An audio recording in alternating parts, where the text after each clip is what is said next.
मुलाहिजा फरमाइए। सोनो बाबे बड़वे। लंदन पार्क लेन के 4 फ्लैट्स जिनकी मलकियत से 25 साल तक इनकार करते रहे और आज इकरार कर रहे हैं। हाँ जी, आज इकरार कर रहे हैं। लंदन में फोर्ड में वाक़या 33 और 25 मंजिला पॉइंट के नाम से 2 टावर जिनकी मालियत कई सौ मिलियन पाउंड बताई जाती है, इनके नाम पर है। हाइड पार्क लंदन में दुनिया के महंगे तरीन फ्लैट्स में से 2 फ्लैट्स जिनकी मजमूई मालियत 150 मिलियन पाउंड के करीब है, शरीफ खानदान की मलकियत है। लंदन के मशरकी इलाके में 340 प्रॉपर्टीज हैं इनके नाम पर, जिनकी तफसील ये है।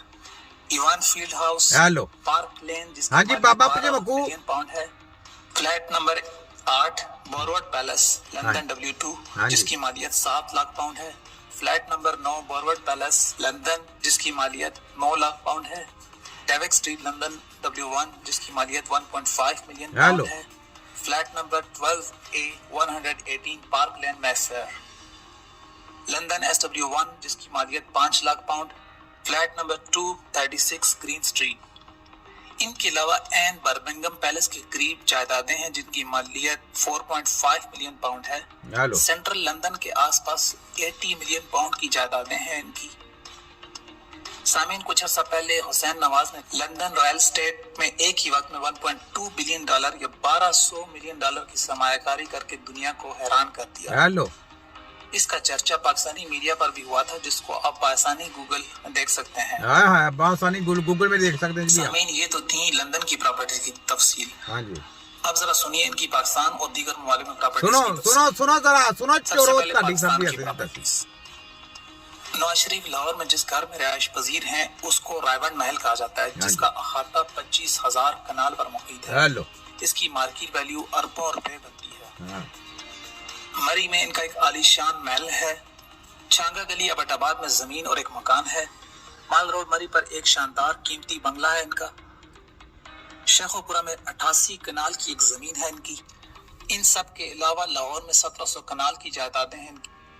इनके तमाम घरों का कम से कम सालाना बजट 27 करोड़ रुपए है। हाँ जी। इनके घरों में काम करने वाले मुलाजमीन और ऑफिसर्स की कुल तादाद 1766 है, जिनका माहाना खर्च 6 करोड़ रुपए बनता है। सिर्फ नवाज शरीफ के हाथ पर बंधी हुई घड़ी की कीमत 4.6 मिलियन डॉलर है, जो इमरान खान के कुल असासों से ज्यादा है। इन सब के अलावा नवाज शरीफ की सऊदी अरब, दुबई, स्पेन और इस्तांबुल में भी जायदादें हैं। नवाज शरीफ का कारोबार पाकिस्तान समेत दुनिया भर में फैला हुआ है, जो ज्यादातर रियल एस्टेट, स्टील और शुगर मिल्स, पेपर मिल्स और फार्मिंग पर मुश्तमिल है। पाकिस्तान में नवाज शरीफ इत्तेफाक ग्रुप और शरीफ ग्रुप्स नामी 2 कंपनियों के मालिक हैं, जिनकी झेली कंपनियों में कम से कम 11 शुगर मिल्स और 15 इंडस्ट्रियल स्टेट्स शामिल हैं। हाँ जी। इन इंडस्ट्रीज के मतहत काम करने वाली कुछ कंपनियों के नाम ये हैं। रमजान शुगर मिल्स गालबन पाकिस्तान की सबसे बड़ी शुगर मिल है। Ramzan energy limited, Sharif agri farms, Sharif poultry farms, Sharif dairy farms, Sharif feed mills, Ramzan sugar cane development farm, Mehran Ramzan textile, Ramzan transport, Ramzan Bakhsh textile mills, Momin Bakhsh textile mills, Chaudhry sugar mills, Ittefaq foundry private limited, Adibia engineering, Khalid Siraj industries, Ali Haroon textile mills, Hanif Siraj textile mills, Farooq बरकत private limited, Abdul Aziz textile mills, Barkat textile mill, Sandal Bagh textile mill, Haseeb Waqas rice mills, Sardar board and paper mills, model trading house private limited, Haseeb Waqas group, Haseeb Waqas sugar mill, Haseeb Waqas engineering, Haseeb Waqas farms limited, Haseeb Waqas rice mills, Hamza port mills, Ittefaq brothers private limited, Ilyas enterprise, Adibia paper mill, brother steel mill, brother textile mill, Ittefaq textile units, Khalid Siraj textile mills. इन सब के अलावा UAE में भी एक steel mill है। Saudi अरब और जद्दा की steel mill से तो आप वाकिफ ही हैं। दुबई में वो अपने ही बेटे की कंपनी में मुलाजिम है। इनकी एक शुगर मिल कीनिया में भी है। सामीन, न्यूजीलैंड की सरकारी स्टील मिल के 49% शेयर्स नवाज शरीफ के नाम पर हैं।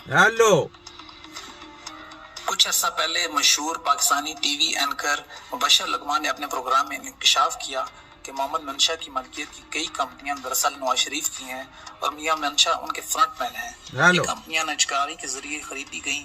ان میں پاکستان میں تیل سے بجلی بنانے والی آئی پی پیز، جن کو نواز شریف نے آتے ہی 400 ارب روپے یا $4000 ملین ادا کیے تھے۔ یہ تو تھی ان کی جائیدادوں اور فیکٹریوں کی تفصیل۔ اس کے علاوہ نقد رقم جو دنیا بھر کے مختلف بینکوں میں سوئس بینک، سٹی بینک، سعودی بینک اور اماراتی بینک شامل ہیں، بلینز یا ٹریلینز کے حساب سے پڑے ہوئے ہیں، جو کہ ایک متعدد اندازے کے مطابق 800 کھرب کے لگ بھگ ہیں۔ لو کر لو بات۔ مجھے یہ بتائیں پاکستانیوں، جس کے دماغوں میں شیطانیت بھری ہوگی، اس کا پیٹ بھرتا ہے کبھی؟ اس کا پیٹ نہیں بھرتا۔ اتنا کچھ ہونے کے باوجود ابھی تک جن کا پیٹ نہیں بھرا، مجھے یہ بتائیں ان کے ساتھ قبروں میں کیا حال ہونا ہے ان کا؟ خواجہ نواجو یاد رکھ، تیری قبروں میں دیکھنا تیرے ساتھ کیا ہوتا۔ مریم نانی 840 دیکھنا تمہاری قبروں میں جا کے تمہارے ساتھ کیا حال ہوتا۔ تم نے غریبوں کا مال لوٹا ہے، تم نے پاکستان کو لوٹا ہے۔ شباجو تمہاری قبروں میں دیکھنا کیا حال ہوتا تمہارا۔ حمزہ ککڑی رگڑو تمہاری قبروں میں بھی دیکھنا کیا حال ہوتا ہے۔ وہ حال ہوگا، ہم مریں گے، ہمیں کوئی بات نہیں، ہم نے تو خالی آتے جانا نا۔ تم لوگ یہ جو اپنے پیچھے کرتوتیں کالی چھوڑ کے جا رہے ہو نا، اس کا عذاب دیکھنا تم لوگوں پہ کیسا کیسا نازل ہوتا ہے۔ یہ وقت بتائے گا تمہیں۔ وقت کی جس نے قدر نہیں نہ کی، وقت کی، اپنے لوگوں کے ساتھ غداری کی، وقت اس کی قدر نہیں کرتا۔ تم لوگوں نے وقت کی قدر نہیں کی، مسلمانوں کے ساتھ، پاکستان کے ساتھ تم نے غداری کی ہے۔ تمہارے ساتھ دیکھنا ہوتا کیا، تمہارے ساتھ ایسا اللہ تعالیٰ نے ہاتھ کرنا ہے جو تم نے سوچا بھی نہیں ہوگا۔ ہم تو اللہ کی مہربانی سے آج بھی محب وطن ہے، مسلمانوں کا ساتھ دیتے